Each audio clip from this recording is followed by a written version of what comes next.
दिल्ली दिल बरों की है, दिल जलों की है। कहते तो ये भी हैं कि दिल्ली दिल फरेबों की भी है। और लकी यानी कि लक्ष्मण लाल अग्रवाल में ये सारे गुण मौजूद थे। लोग उसकी शक्ल को देखकर ही कह देते थे, अबे दिल्ली से हो क्या? लकी वैसे दिखने में स्मार्ट और अट्रैक्टिव था, पर जेब से खस्ता हालत होने की वजह से रहता बेहद सिंपल तरीके से था। शर्ट का रंग उड़ा हुआ और पैंट से पैबंद जुड़ा हुआ। यानी को तो उसकी उम्र के लड़के दिल्ली की सड़कों पर रात को मोटर बाइक दौड़ाते थे, लेकिन लकी उर्फ लक्ष्मण लाल अग्रवाल सिर्फ कमरे से कॉलेज में पढ़ाई और गर्लफ्रेंड डिंपल के साथ थोड़ा वक्त बिताना, फिर कॉलेज से दुकान, दुकान से जब होम डिलीवरी आए तो वहां, और फिर घर चला जाता था। हाँ, कभी कभी जब वो किसी लड़के को खाली सड़क पर मोटर बाइक दंदनाते हुए देखता तो कहता, एक दिन अपना टाइम भी आएगा जब मैं चश्मा लगाकर बैठूंगा और पीछे डिंपल को बैठाऊंगा। देखना, जब वो मेरी कमर में अपना हाथ कसेगी और मैं तेजी से मोटरसाइकिल को इंडिया गेट के आसपास दौड़ाऊंगा, तो सारे दिल्ली का दिल हम दोनों को देखकर जलेगा। दुकान में रखा हुआ बर्नॉल भी काम नहीं आएगा। लकी ने कहा और अपने हाथ में बर्नॉल की क्रीम को दबा दिया। जैसे ही उसने क्रीम को दबाया, उसका क्रीम बाहर आ गई। अबे गधे, क्या कर रहा है? वो कोई स्पंज की गेंद है क्या जो उसे दबा रहा है? दुकान के मालिक ने उससे फटकारते हुए कहा और उसके सर पर एक चपत लगा दी। Sorry sir. लकी ने अपना सिर बचाते हुए कहा। वो खरौल बाग में स्थित एक छोटी सी मेडिकल स्टोर पर काम करता था। उसकी दुकान का नाम था चमन मेडिकल स्टोर और उसके ओनर का नाम था चमन लाल। लकी पिछले 5 साल से इन्हीं की दुकान पर काम कर रहा था। यहाँ इस छोटी सी शॉप पर काम करना उसकी मजबूरी थी। लाइफ में कंगाली की वजह से उसे कॉलेज में पढ़ाई पूरी करने के लिए पार्ट टाइम जॉब करना था। उसने कई अच्छी जगह अच्छी तनख्वाह की नौकरी ढूंढी पर नहीं मिली और वो इस मेडिकल स्टोर पर ही अटक गया। गधे, अब इसके पैसे क्या तेरा बाप भरेगा? कटेगा। इसका पैसा भी तेरी तनख्वाह से कटेगा और एमआरपी से डबल रेट में कटेगा। चमन ने अपने दांतों को किचमिचाते हुए कहा। गुस्से की वजह से उसकी नाक फूल गई थी और लकी की सांसें। उसने घबराते हुए ओनर से पूछा, एमआरपी से डबल क्यों सर जी? ताकि अगली बार से ऐसी कोई हरकत करने से पहले तू डबल बार सोचे। चमन ने कहा और उसके हाथ से ट्यूब छीन ली। उसका जी तो चाह रहा था कि वो लकी की खोपड़ी पर एक और बार अपना हाथ साफ कर ले, लेकिन उससे पहले ही दुकान का फोन बजने लगा। फोन की घंटी बजते ही लकी को वहां से निकलने का मौका मिल गया और वो भागते हुए फोन उठाने के लिए चला गया। हेलो जी, करोल बाग के बेस्ट मेडिकल चमन मेडिकल स्टोर से बोल रहा हूं, बताइए क्या काम था? ये लकी की पेटेंट लाइन थी। चाहे कहीं से भी फोन आए, लेकिन उसे फोन पर बस यही बोलना था। जैसे ही इधर लकी ने अपनी बात कही, उधर से जवाब आया, मैं ब्लूमिंग नाइट होटल के कमरा नंबर 303 से बात कर रहा हूँ। एक छोटा सा ऑर्डर है, नोट करो और जल्दी से होटल पर डिलीवर करवा दो। वो एक लड़के की आवाज थी। उसकी आवाज में काफी भारीपन और एक अजीब सी जल्दबाजी थी। जैसे ही लकी ने वो आवाज सुनी, पता नहीं क्यों उसे वो आवाज जानी पहचानी सी लगी। जी सर, बताइए आपका क्या ऑर्डर है? हाँ तो लिखो, हार्ट प्ले के 2 पैकेट और 1 पैकेट टिश्यू। लकी, जो कि अपना पेन लेकर खड़ा था, हार्ट प्ले का नाम सुनते ही झिझक गया। असल में हार्ट प्ले नाम का एक कंडोम आता था और इसलिए उसका नाम सुनते ही लकी शर्मा गया था। इतने साल से भी मेडिकल की स्टोर पर काम करने के बाद उसे इन चीजों का नाम सुनने में शर्म आती थी। हेलो भाई, लिखा कि नहीं लिखा? उस आदमी ने फिर से लकी से पूछा। जी सर, लिख लिया सर, लिख लिया। लकी ने खिसिया कर हंसते हुए कहा। लिख लिया तो फिर लेकर निकल, उस लड़के ने कहा। उसकी आवाज सुनकर ना जाने ऐसा क्यों लग रहा था कि वो बहुत बड़ा आदमी था। जी सर, लेकिन सर बाहर तो बारिश हो रही है, लकी ने कहा। उसने देखा कि बाहर बहुत तेज बारिश हो रही थी। उनकी दुकान के सामने पानी भर गया था और तेज हवाओं की वजह से चमन मेडिकल स्टोर का बोर्ड भी गिर गया था। लकी को लग रहा था कि वो इतनी तेज बारिश में अभी एकदम से तो नहीं निकल पाएगा, तो उसने उस लड़के को समझाते हुए कहा, सर मैं ऑर्डर तो ले आऊंगा पर थोड़ा टाइम लग जाएगा, बारिश थोड़ी थम जाए आप। इससे पहले कि वो कुछ आगे बोल पाता, फोन पर लड़का बोल पड़ा। तुम्हारे मालिक को पता है कि तुम मल्होत्रा जी के लड़के को मना कर रहे हो? हाँ पता है, बारिश हो रही है, इसलिए सारा सामान अच्छे से थैली में पैक करके लाना और लेट नहीं होना चाहिए, समझे? उस लड़के ने कहा और इससे पहले कि लकी आगे कुछ कह पाता, उसने फोन काट दिया। उधर से लकी के दुकान का ओनर उसे घूर कर देखा जा रहा था। लकी के हाथ में पेन और पेपर देखकर ही वो समझ गया था कि उसके पास कोई ऑर्डर आया था। आज वैसे भी इतनी बरसात होने की वजह से सुबह से इक्का दुक्का ग्राहक ही दुकान पर आए थे। ऐसे में उसकी दुकान का मालिक एक भी ऑर्डर को छोड़ना नहीं चाहता था। वो लकी को देख रहा था और लकी बारिश की ओर देख रहा था।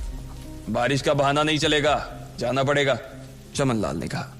मैं बहाना नहीं कर रहा सर, थोड़ी बारिश धीमी हो जाए तो मैं चला जाऊंगा। अभी आप खुद ही देखिए कितनी तेज बारिश है।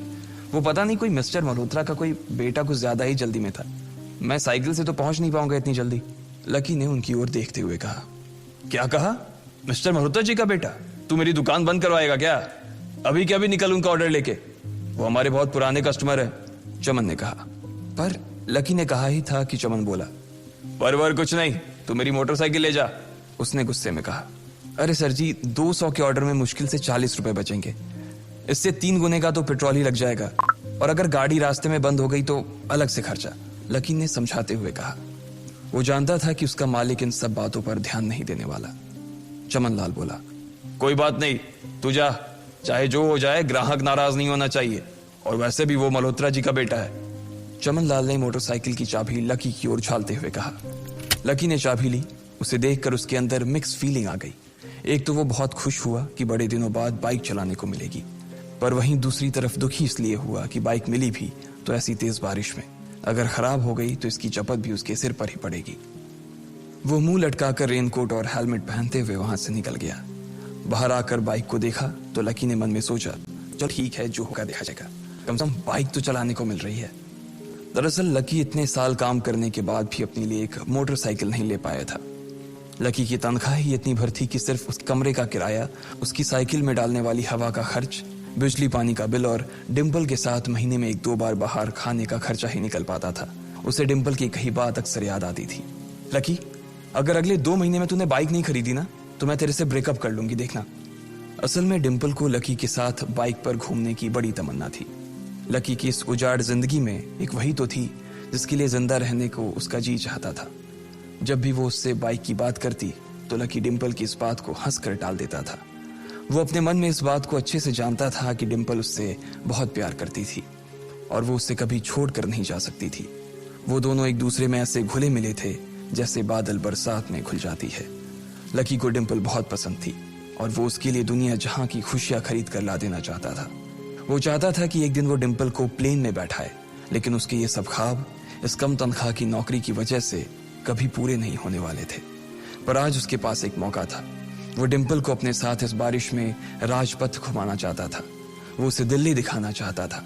चमन लाल को देने के लिए उसने पहले से ही बहाना सोच रखा था। बस जल्दी से वो ये डिलीवरी देकर सीधे डिम्पल के पास ही जाने वाला था। उसने होटल ब्लूमिंग नाइट के बाहर मोटर बाइक पार्क की और सीधे होटल के अंदर चला गया। लकी ने रिसेप्शन पर पहुंचकर नमस्ते करते हुए रिसेप्शनिस्ट को बोला, जी मैं चमन मेडिकल स्टोर से आया हूं, रूम नंबर 303 का ऑर्डर था सर। रिसेप्शन पर खड़ा आदमी उसके हाथ में काली थैली को देखकर समझ गया था कि उसमें क्या था और वो मंद ही मंद मुस्कुराते हुए बोला, 3rd फ्लोर पर है, लिफ्ट से चले जाओ, रेनकोट यहीं उतार देना। जैसा उस आदमी ने कहा लकी ने ठीक वैसा ही किया और लिफ्ट में चढ़ने के कुछ ही देर बाद वो 3रे माले पर पहुंच गया था। वो रूम नंबर 303 के बाहर पहुंचा और उसने डोरबेल बजाई। जैसे ही दरवाजा खुला लकी ने थैली आगे बढ़ाते हुए कहा, नमस्ते, मैं चमन मेडिकल स्टोर से लकी, ये आपका। इससे पहले कि लकी आगे कुछ कह पाता उसकी आंखें फटी की फटी रह गई थी। उसने अपने सामने जो देखा उसके बाद उसे ऐसा लगा कि बंद छत के नीचे भी उसके ऊपर आसमान से आकर एक जोरदार बिजली गिर गई थी। उसके सामने एक लड़की खड़ी थी। वो लड़की और कोई नहीं बल्कि उसकी गर्लफ्रेंड डिम्पल ही थी। उसने एक पर्पल कलर का नाइट गाउन पहन रखा था। उसके काले घने बाल गीले थे और उसने उन्हें अपने कंधे पर फैला रखा था। उसकी खुशबू से ही ये चीज साफ पता चल रही थी कि वो अभी अभी नहा कर आई थी। डिम्पल, तुम यहाँ क्या कर रही हो? लकी को अपनी आंखों पर विश्वास ही नहीं हो रहा था। उसने 2 बार अपनी पलकें झपका कर देखा, लेकिन दोनों बार ही उसे अपने सामने डिम्पल ही नजर आई। तुम यहाँ क्या मेरा पीछा करते हुए आए हो लकी? डिम्पल ने उल्टा उसी के ऊपर पलटवार करते हुए कहा। लकी को देखकर उसके दिल की धड़कन भी तेज हो गई थी। उसे उम्मीद नहीं थी कि लकी यहाँ आ जाएगा। उसने ना तो सुबह से उसे फोन किया था और ना ही उसके मैसेज का कोई जवाब दिया था। वो अपने मन में सोचकर बैठी थी कि वो अगले दिन खुद ही उससे मिलकर बोल देगी कि उसकी तबीयत खराब थी। डिम्पल बेबी, क्या हो गया? किससे बात कर रही हो? अचानक से एक गबरू जवान सा लड़का दरवाजे के पास आकर खड़ा हो गया था। उसने बनियान पहन रखी थी। लकी उसे पहचान गया था। साले राहुल के बच्चे, तेरी हिम्मत कैसे हुई मेरी डिम्पल को हाथ लगाने की? लकी ने जैसे ही राहुल को देखा उसके तन बदन में मानो आग सी लग गई थी। वो उसे इस वक्त इतना बुरा मारना चाहता था, इतना बुरा पीटना चाहता था जिसकी कोई हद सीमा नहीं थी। लकी जिस कॉलेज में पढ़ता था, राहुल और डिंपल भी उसी में पढ़ते थे और वो कॉलेज राहुल के फादर का ही था। डिंपल ने राहुल के पिता की एक कंपनी में जॉब पकड़ ली थी और राहुल उस पर बहुत लाइन मारता था। लकी ने 1-2 बार डिंपल को उससे दूर रहने के लिए भी कहा, लेकिन डिंपल ने उसे यह कहकर टाल दिया था कि वो सिर्फ अच्छे दोस्त थे। आज भी इससे पहले कि वो आगे बढ़ता, डिंपल उन दोनों के बीच आ गई। रुक जाओ, डिंपल ने गुस्से में कहा और लकी के सीने पर हाथ रखकर उसे रोक दिया। लकी लंबी सांसें ले रहा था और कुछ ही सांसों के बाद उसका गुस्सा शांत हो गया। अब डिंपल के पास भी छुपाने के लिए कुछ नहीं था, इसलिए उसने लकी से कहा, लकी, आज से तुम्हारा और मेरा ब्रेकअप। ब्रेकअप? लकी के पैरों के नीचे से जमीन खिसक गई थी। उसकी आंखें नम हो गई। लकी को उसकी बातों पर विश्वास नहीं हो रहा था। उसने डिंपल की ओर देखा और बोला, डिंपल, हम पिछले 1 साल से एक दूसरे के साथ हैं और तुम हो कि मुझसे ब्रेकअप करना चाहती हो? अरे मैं तो तुम्हारे लिए नई बाइक लेने वाला था। चल रहने दे, आज ही याद आई है तुझे बाइक की। अरे तेरे पास मुझे बाहर घुमाने के लिए, खिलाने पिलाने के लिए पैसे तो है नहीं। तू कहां से लेगा बाइक? और अगर ले भी लेगा तो उसमें पेट्रोल कहां से डलवाएगा? तेरी 8,000 रुपए महीने की नौकरी, उसमें होगा ये सब? लोग हंसते हैं मेरे ऊपर जब मैं सरोजनी में तेरे साथ घूमती हूँ। मैं ऐसी लाइफ नहीं जीना चाहती लकी। मैं तेरी तरह गरीब नहीं रहना चाहती। तूने मुझे फंसाया था, उल्लू बनाया था तूने मुझे, इसलिए मैंने राहुल से मैचअप कर लिया है। आज से यही मेरा बॉयफ्रेंड है, डिंपल ने गुस्से में कहा। अच्छा, तो बेबी ये है तुम्हारा वो बेकार सा एक्स बॉयफ्रेंड? राहुल ने पूछा और डिंपल के बगल में आकर खड़ा हो गया। फिर उसने लकी के हाथ से थैली उठाई और उसमें से हार्ड प्ले का पैकेट निकालकर उसे चिढ़ाने के लिए उसे हवा में लहराने लगा। बाप रे, इससे बदकिस्मत इंसान इस दुनिया में और कौन होगा? राहुल ने उसकी टांग खींचते हुए कहा। लकी के पास उसकी बात का कोई जवाब नहीं था। उसने गुस्से से डिंपल की ओर देखा और अपनी हाथों की मुट्ठी भींच ली। फिर वो वहां से निकल गया। अबे पैसे तो ले जा, सब कुछ फ्री में देता जाएगा क्या? राहुल ने जोर से ठहाके लगाते हुए कहा, लेकिन लकी बिना उसकी बात सुनते ही निकल गया। उसके दिमाग में डिंपल के कहे शब्द गूंज रहे थे। उसने कभी सपने में नहीं सोचा था कि डिंपल उसके साथ कुछ ऐसा भी कर सकती थी। जिस इंसान के लिए वो इतना कुछ करना चाह रहा था, उसे उसकी कोई कदर ही नहीं थी। लकी इतना हताश हो गया था कि बुरी तरह से रोने लगा। इस बार वो लिफ्ट से नहीं बल्कि सीढ़ियों से नीचे उतरा और एक सीढ़ी उतरने के साथ उसके आंसू आंखों से छलकते जा रहे थे। जब उसकी आवाज सुनकर कुछ लोग अपने कमरे से बाहर आए तो लकी ने तुरंत अपने आंसू पोंछे और तेजी से वहां से भाग गया। उसे जिंदगी में पहली बार प्यार हुआ था और पैसों की कमी की वजह से ना सिर्फ उसका प्यार बल्कि उसकी पूरी जिंदगी बर्बाद हो गई थी। लकी जैसे ही बाहर आया तो उसने देखा कि बाहर अंधेरा हो गया था। आसमान में तेज बिजली कड़की और बारिश जो थमी थी एकाएक फिर से झमाझम बरसने लगी। ये देख लकी के थमे हुए आंसू एक बार फिर से छलक गए। उसका दिल बुरी तरह से टूट चुका था, लेकिन उसे इस बात की खुशी भी हो रही थी। आखिर आज उसे डिंपल का असली चेहरा नजर आ गया था। वो तो उसके साथ घर बसाने की सोच रहा था, लेकिन अच्छा हुआ कि उसने पहले ही उसका घर बर्बाद होने से बचा लिया। लकी को दुख तो बहुत हो रहा था, पर उसे यह भी लग रहा था कि उसे आगे चलकर यही दुख उसे खुशी देने वाला था। लेकिन एक चीज थी जो लकी को परेशान कर रही थी, वो थी उसकी माली हालत। उसकी जेब इतनी तंग थी कि उसे फटी हुई जेब की पैंट पहनकर घूमना पड़ता था। कभी कभी तो लकी सिर्फ रोटी खाकर दिन काट लेता था। वो कब से कोशिश कर रहा था कि कोई अच्छा काम पकड़ सके, लेकिन उसे कोई काम देने को राजी नहीं था। उसने टूटे हुए दिल को दिलासा देते हुए मन में सोचा कि डिंपल पर खर्च होने वाले पैसे बच जाने से शायद उसके हालत सुधर जाएंगे, पर फिर भी वो रातों रात रईस नहीं हो जाने वाला था। उसने ऊपर आसमान की ओर देखा और जोर से चिल्लाया, अगर इतना ही अनलकी बनाना था तो फिर नाम लकी क्यों रखा भगवान? वो जितनी जोर से चिल्ला सकता था उतनी जोर से चिल्लाया। उसकी आवाज से आसपास खड़े लोग एक बार तो डर गए थे।